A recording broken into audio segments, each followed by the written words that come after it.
Bonjour, chers amis internautes. Voilà, j'ai entrepris un voyage.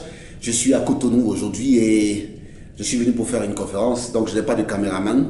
Alors, c'est moi qui fais un peu le jeu de va-et-vient. Désolé pour ce petit remue-ménage.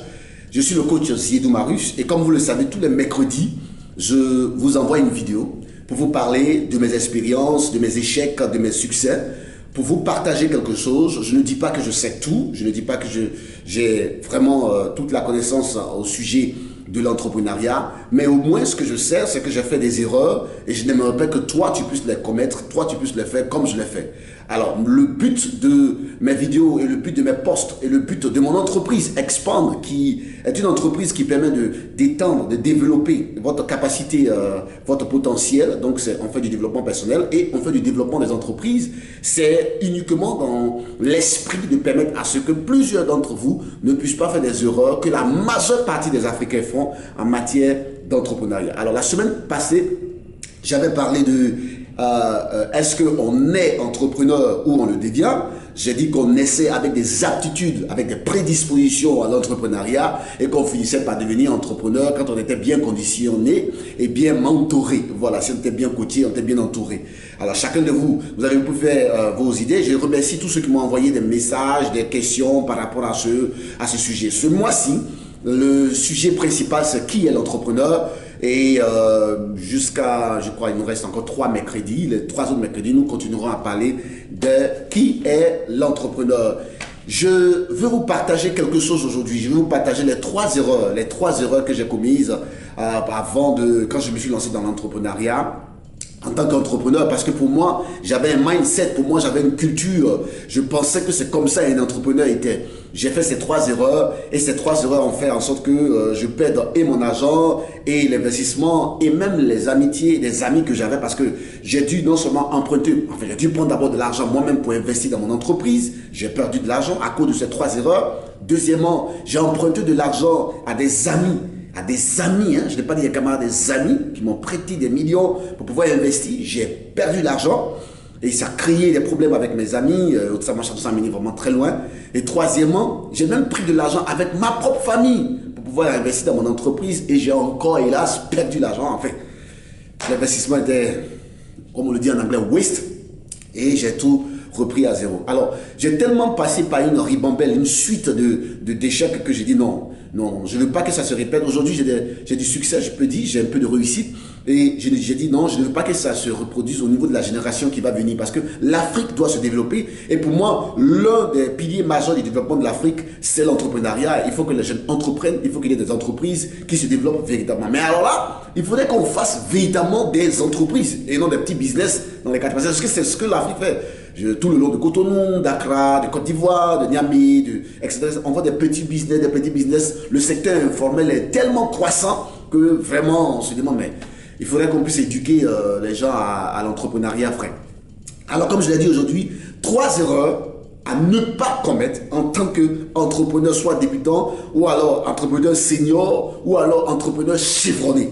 Voilà. La première erreur, c'est que quand j'ai pris mon premier investissement, quand j'ai mis mon argent, quand j'ai pris l'investissement avec mes amis, quand j'ai pris l'argent avec ma famille et que j'ai investi dans mon entreprise et que mon entreprise a commencé à connaître un tout petit essor, alors vous savez ce qui s'est passé? Ce qui s'est passé, c'est que quand l'entreprise a commencé à générer des revenus, je suis allé en mode dilapidage. On appelle ça le mode dilapidage. Je prends l'argent, je m'achète des voitures, enfin 2 voitures. Voilà, j'achète une voiture pour moi, j'achète une voiture pour le bureau. Je commence à faire le fanfaron en ville. Je prends de l'argent, je investis dans des vêtements très coûteux, je m'habille. En fait, je montre à tout le monde que je suis une réussite sociale. Voilà, c'est-à-dire pour moi, j'ai réussi. J'ai commencé même à inviter des jeunes filles à venir manger, à prendre le poids avec moi. Vous savez, les grands dragueurs. J'étais un grand dragueur, pardonnez. Voilà. Aujourd'hui, Dieu merci, je suis père de 2 enfants, je suis marié légalement. Mais la chose, c'est que j'ai passé mon temps à inviter des personnes à, n'est-ce pas, sortir, manger ici. Tout ça à mes propres frais. Rien que à mes propres frais. J'ai acheté des choses, rien que des choses. Donc vous voyez, je voulais juste montrer aux gens que j'avais effectivement réussi. Et lorsqu'on me demandait, mais Marius, tu as réussi, mais Marius, ton entreprise connaît des sorts. Il dit, oui, c'est la vérité. Alors qu'au fond, il n'avait que d'abord 2 employés. Je les payais au compte-gouttes, pas au compte-gouttes, je les payais, mais très difficilement parce que finalement, je dépensais l'argent sur moi seul.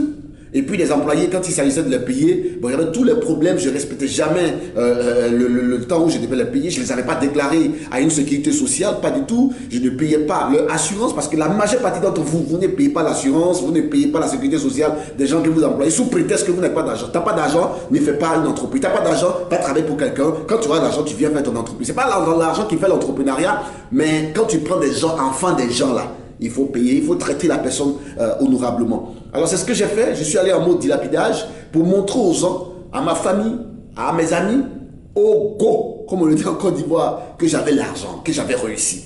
Ça c'est le mot dilapidage, c'est une inconscience caractérisée que j'ai vécue. Et la majeure partie des entrepreneurs africains, des jeunes entrepreneurs qui commencent, c'est ce qu'ils font. C'est-à-dire le gars, il a une toute petite réussite là, il réussit à faire quelque chose tout de suite. Bam, qu'est-ce qu'il fait? Il achète une grosse voiture. Tu les vois en train de rouler avec des X6 ou bien X50. Alors que l'entreprise n'a même pas encore généré suffisamment de chiffre d'affaires.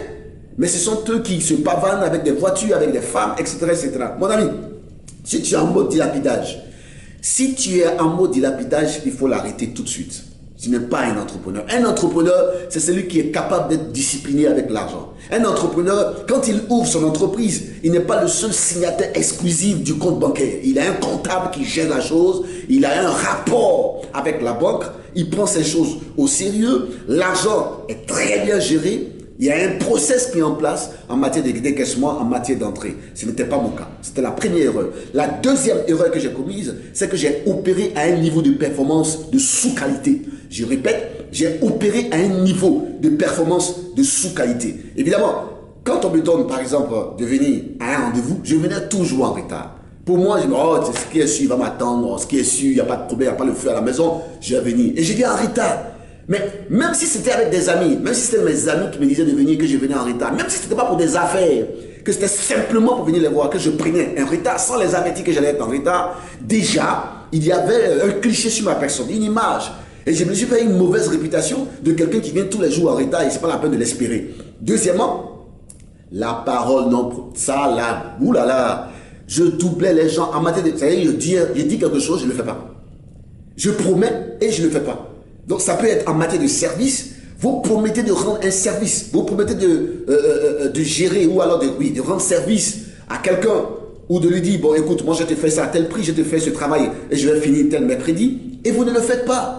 Vous ne le faites pas. Vous dites que vous allez envoyer des mails à des personnes, vous ne le faites pas. Je suis dans cette catégorie, ou du moins j'ai été dans cette catégorie pendant longtemps. Je ne tiens pas mes promesses, je viens en retard, le travail que je fais, c'est vrai que je suis bon là-dedans, mais je fais un travail de sous-qualité parce que rendre service, le service que vous donnez aux gens, ce n'est pas seulement le produit que vous vendez, mais c'est tout ce qui tourne autour, c'est toute la chaîne d'approvisionnement, c'est tout le système de gestion de clientèle que vous faites, c'est votre image que vous partagez finalement, c'est votre image que, n'est-ce pas, vous véhiculez. Et donc moi ça a été une grosse erreur que j'ai commise parce que là finalement j'ai perdu mon entreprise, les gens ne me faisaient pas confiance, les gens m'ont traité de doubleur, les gens m'ont traité d'un homme riche, il dit beaucoup de choses, il parle bien, mais il ne le fait jamais. C'est quelque chose que j'ai carrément arrêté parce que si vous continuez comme ça, vous ne pouvez pas avoir de succès. Alors si tu étais comme moi, arrête ça tout de suite. Quand tu fais des promesses, il faut les tenir. Quand tu donnes un rendez-vous à quelqu'un, il faut être à l'heure. Même si la personne n'est pas à l'heure, toi, sois à l'heure. C'est vraiment important. La troisième erreur, et je termine par là, c'est le fait que je ne travaillais pas sur mon entreprise. La majeure partie des personnes créent des entreprises et elles ne travaillent pas sur ces entreprises. C'est comme tu accouches un enfant, tu mets un bébé au monde et puis tu jettes le bébé et puis toi tu te promènes. C'est ce que je faisais. Je me promenais et comme j'ai plusieurs atouts, j'ai plusieurs qualités, plusieurs choses que je peux faire à la fois parce que j'ai beaucoup de talent, je crée une entreprise et puis je fais autre chose et puis j'ai des employés, il y a des employés qui disent bon gérer c'est bien si ça vient vous m'appelez et je m'en foutais. Ça dit je n'avais aucun process, je n'avais aucune organisation, je n'avais aucune structuration, rien du tout. Je ne faisais aucun bilan. Et même quand je faisais un bilan, c'était comme on le dit en anglais, sloppy work. C'était un travail vraiment à la légère que je faisais. Je n'avais aucune organisation. Mes amis, regardez le monde, la manière dont le monde a été structuré. Regardez comment la mer a été créée. Le monde a été créé. Dieu est tellement fort. L'organisation précède la richesse. Ça précède quoi? La gloire, ça précède quoi? Les revenus. Si vous n'êtes pas organisé, si vous n'avez pas de process, Il y a des personnes qui, quand elles ne sont pas dans une entreprise, rien ne peut tourner. Si dans ton entreprise, tu es le maître à penser, si tu n'es pas là et que rien ne bouge, c'est que ton entreprise, tu ne l'as pas encore bien construite, tu n'as pas encore bien développée. Tu as besoin de mettre en place ce qu'on appelle des process. Tu as besoin de mettre en place ce qu'on appelle des manières. Regardez, il y a des compagnies qui sont certifiées ISO. Vous savez ce que j'ai fait? J'ai pris la certification ISO. Vous pouvez le télécharger sur Google. J'ai téléchargé la certification ISO. J'ai lu comment une entreprise est certifiée ISO. C'est-à-dire quels sont les critères pour qu'une entreprise soit certifiée ISO. Depuis les ressources humaines, depuis la gestion administrative, depuis la comptabilité, la paie des entreprises, depuis l'approvisionnement, depuis la production, depuis n'importe quoi. J'ai passé mon temps à lire et à relire ce document. Et qu'est-ce que j'ai fait? J'ai appliqué carrément les critères qui y sont dans mon entreprise. Aujourd'hui, je ne suis pas encore certifié ISO. Je suis en voie. Je veux être certifié ISO. J'ai mon cabinet de développement personnel et de développement des entreprises. Donc, je suis basé, j'ai une boîte à Abidjan, à Accra, et bientôt je vais ouvrir à Kigali et à Cotonou. C'est mon objectif. Mais je vais faire tellement les choses bien. Je déclare mes employés, je paye les assurances. Je veux faire les choses bien. Je veux que tout soit bien structuré parce que c'est ça l'entrepreneur. L'entrepreneur doit être discipliné. Discipline financière. C'est la première des choses que j'ai dit. Discipline financière. Deuxièmement, l'entrepreneur doit être un homme de parole. Et puis qui donne des choses de qualité. Il est reconnu pour son excellence. Je ne veux pas que tu sois excellent, sois exceptionnel. Troisièmement, l'entrepreneur, c'est celui qui travaille sur son entreprise. Et pas dans son entreprise, sur son entreprise. C'est vraiment important. Alors, voici les 3 erreurs que j'ai commises. Je ne veux pas que tu commettes ces 3 erreurs.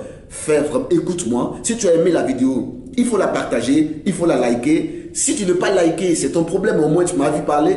Dieu merci. Et puis, certainement, à mercredi prochain, je remercie tous ceux qui ont aimé mes posts et tous ceux qui continuent de me soutenir. Allez, bye bye.